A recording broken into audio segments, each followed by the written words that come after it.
अस्सलाम वालेकुम my dear students. आज हम ज़ीरो काइंड की थर्ड काइंड करेंगे। थर्ड काइंड का यूज़ किस तरह से होगा कि हमारे पास अगर थ्री टर्म्स मौजूद हैं और उन थ्री टर्म्स में कोई से दो टर्म्स का स्क्वायर बन सकता हो तो हम उसको थर्ड काइंड से सॉल्व करेंगे।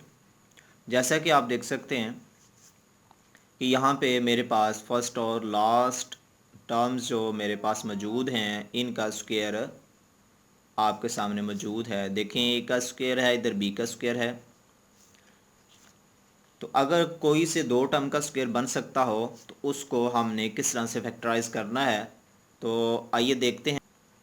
आपने क्या करना है, जो स्क्वायर वाली टर्म्स हैं उनका स्क्वायर ये ब्रैकेट के बाहर लिख देंगे। जैसे कि ये आप देख सकते हैं, मैंने इनका स्क्वायर इकट्ठा ब्रैकेट के बाहर लिख दिया है।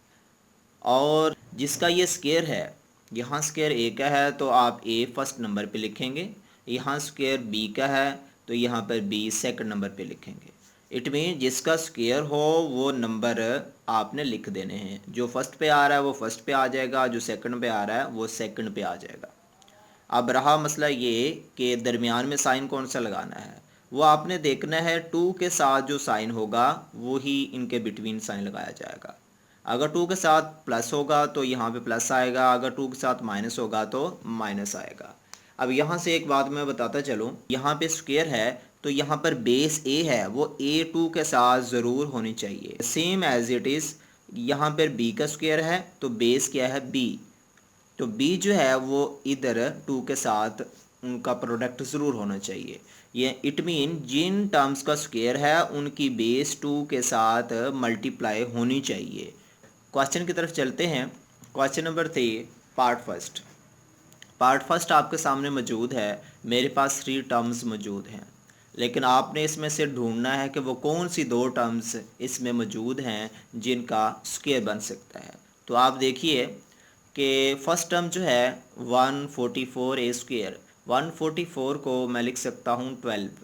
ए as same as it is आ गया, ऊपर स्क्वायर मैंने इकट्ठा दोनों का लिख दिया। इट मीन 144 ए स्क्वायर को मैं लिख सकता हूँ 12 ए होल स्क्वायर। आगे प्लस है तो प्लस आएगा। फिर उसके बाद देखिएगा, आपने लास्ट टर्म जो है वो यहाँ पे वन है, वन का मैं स्क्वायर लिख सकता हूँ, वो इटसेल्फ वन ही होता है। अब याद रहे कि जिन टर्म्स का स्क्वायर है उनकी बेस टू के साथ मल्टीप्लाई होनी चाहिए। यहाँ पर देखें, जो स्क्वायर वाली टर्म मौजूद है उसका बेस 12a है, ये टू के साथ ज़रूर होना चाहिए। वो जैसा कि आप देख सकते हैं यहाँ पे है, मैंने लिख दिया उसको। इसी तरह से यहाँ पे जो स्क्वायर वाली टर्म्स लास्ट में आपको दिखाई दे रही है उसका बेस ए वन है तो वो बी टू के साथ मल्टीप्लाई हो रहा है, वो मैंने इधर लिखा हुआ है। इट मीन जो बिटवीन टर्म्स होगी उसको हमने ब्रेक करना है इस तरह से कि जो फर्स्ट नंबर है उसका बेस टू के साथ आएगा, जो लास्ट नंबर का स्क्वायर है उसका बेस भी टू के साथ लिखा जाएगा। बिटवीन टर्म्स को आपस में मल्टीप्लाई करवाएं तो हमारे पास 24a ही बनना चाहिए। उसको ब्रेक आपके सामने मैंने करके लिख दिया है। यहाँ पर आप देख सकते हैं ये स्क्वायर है, ये मैंने ब्रैकेट के बाहर लिखा है। और ये स्क्वायर किन का है, 12a का है, वो स्टार्ट में लिख देना है। यहाँ पे ये स्क्वायर किसका है, 1 का, वो आपने सेकंड प्लेस पे लिख देना है। और जैसा कि मैंने आपको बताया है कि 2 के साथ जो साइन होगा वो आप यहाँ पे लिखेंगे। प्लस होगा तो प्लस आएगा, माइनस होगा तो माइनस आएगा। अब यहाँ प्लस हो तो मैंने प्लस लगा दिया। क्वेश्चन सॉल्व आपके सामने हो चुका है। इस तरह के जितने भी क्वेश्चन होंगे इसी मेथड से सॉल्व होंगे। आइए चलते हैं सेकंड पार्ट की तरफ। सेकंड पार्ट में आप देखें, मैंने कहा था कोई से दो टर्म्स जिनका स्क्वायर बन सकता है, वो आप यहाँ पर देख सकते हैं, फर्स्ट और लास्ट है। फर्स्ट और लास्ट जो आपके सामने मौजूद है इनका स्क्वायर है। अब इसको मैं ऐसे भी लिख सकता हूँ कि ए बी यहाँ पे सेपरेट स्क्वायर है तो मैंने इनका होल स्क्वायर लिख दिया है।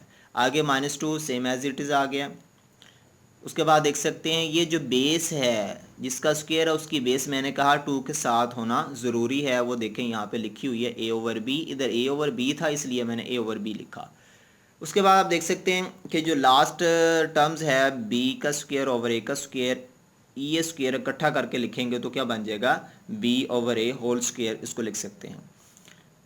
ये स्क्वायर इसका बेस b/a है, ये मैंने कहा था 2 के साथ मल्टीप्लाई होना ज़रूरी है इसका, वो मैंने 2 के साथ मल्टीप्लाई करके लिख दिया है b/a को भी। बिटवीन टर्म को सोल्व किया जाए तो आपके पास ये बिटवीन नंबर हासिल होगा। इट मीन ये बिटवीन नंबर ब्रेक करके ऐसे लिखा जाता है। तो देखें b से b कैंसिल होगा, a से a कैंसिल होगा, हमारे पास ये अगेन -2 टर्म हासिल हो जाती है। ये इसकी वेरिफिकेशन है जो मैंने आपको बता दी। लेकिन हम क्वेश्चन को सॉल्व करना चाह रहे हैं तो हम इसके फर्दर स्टेप की तरफ चलेंगे। तो आप देख सकते हैं स्केयर वाली टर्म्स हैं उनका स्केयर आप ब्रैकेट के बाहर लिखेंगे और उसका बेस क्या है a/b, वो स्टार्ट में आएगा, और जो लास्ट पे टर्म्स है b/a वो आप सेकंड प्लेस पे लिखेंगे। तो बिटवीन साइन कौन सा आएगा, जो 2 के साथ होगा, वो देखें 2 के साथ नेगेटिव है तो नेगेटिव आ गया। इस तरह से ये आपके सामने फार्मूला क्लोज हो गया। तो ये क्वेश्चन सॉल्व हो चुका है। अब चलते हैं थर्ड पार्ट की तरफ। तो यहाँ पर देखें, यहाँ पर ये first term as it is लिख दी। आप जिसका जो स्केयर है, मैंने कहा था यहाँ पे 2 लाजमी होना है, तो क्या करेंगे 2 के साथ क्या लिखेंगे, जो स्केयर वाली टर्म्स है उसका बेस आप 2 के साथ लिखेंगे। वो देखें मैंने लिख दिया x + y, जो ये स्टार्ट में बेस लिखी हुई थी वो मैंने इधर लिख दी। अब जो है लास्ट पे टर्म है वो आप देख सकते हैं कि वो 49z² है। 49z² को मैं लिख सकता हूँ 7z²। अब इसका जो बेस है वो 2 के साथ लिखा होना चाहिए, वो मैंने लिख दिया है 7z। अगर मैं इन 3 जो आपके सामने नंबर लिखे हुए हैं इनको मल्टीप्लाई करूं तो मेरे पास 14z × x + y ही आएगा, जैसे कि मैंने उसको ब्रेक करके लिख दिया, ये आप देख सकते हैं। अब मैं फार्मूले को क्लोज करना चाह रहा हूँ। अब मैं इस क्वेश्चन को क्लोज करना चाह रहा हूँ बाय दिस टेक्निक जो मैं आपको जी टाइप की थर्ड काइंड में बता चुका हूँ। देख सकते हैं आप कि ये स्केयर और ये स्केयर ब्रैकेट के बाहर आएगा, और ये स्केयर किसका है, x + y का, वो मैंने स्टार्ट में लिख दिया। ये स्क्वायर किसका है, 7z का, वो मैंने सेकंड प्लेस पे लिख दिया। और दरमियान में माइनस क्यों आया, क्योंकि 2 के साथ नेगेटिव है, इसलिए आपने नेगेटिव लिख देना है। ये आपके सामने इस क्वेश्चन को हमने फैक्टराइज कर दिया है जी। लास्ट क्वेश्चन की तरफ चलते हैं। लास्ट क्वेश्चन में आप देखें कि इसमें कोई सी 2 टर्म्स ऐसी ढूंढें जिनका स्क्वायर बन सकता है। कोई ऐसी 2 टर्म्स मौजूद नहीं हैं जिनका हम स्क्वायर लिख सकते हैं। तो एक कंडीशन है कि अगर मैं इन 3 टर्म्स में देखूं तो मेरे पास कॉमन है। वो क्या कॉमन है, वो आप देख सकते हैं 3 कॉमन है। अब देख सकते हैं 3 मैंने जब कॉमन लिया तो मेरे पास यहाँ पे मुझे 2 टर्म्स ऐसी मिल गई हैं जिनको मैं स्क्वायर की फॉर्म में लिख सकता हूँ। वो फर्स्ट है और लास्ट है। तो देखें मैंने इसको लिख दिया है, 3 एज इट इज़ आ गया, इसको लिख सकते हैं 4x² को 2x² -2। वैसे ही मैंने कहा था यहाँ जो स्क्वायर वाली टर्म्स मौजूद है उसका बेस 2 के साथ होना चाहिए, वो आप देख सकते हैं 2x मैंने इधर 2 के साथ लिख दिया है। इसी तरह से जो 9 है, 9 को हम लिख सकते हैं 3 का स्क्वायर। तो ये जो बेस है 3, ये 2 के साथ ज़रूर होनी चाहिए। ये देखिए 2 के साथ मैंने इधर 3 लिख दिया है। 12 को मैंने ब्रेक किया है, वो आपके सामने मौजूद है। इनको मल्टीप्लाई करें तो 12 ही आना चाहिए, जैसे कि वो आ रहा है। अब मैंने इस फार्मूले को क्लोज करना है। तो जैसे कि आप देख सकते हैं ये 3 ब्रैकेट के बाहर था, ये सेम एज इट इज़ वैसे ही आ गया।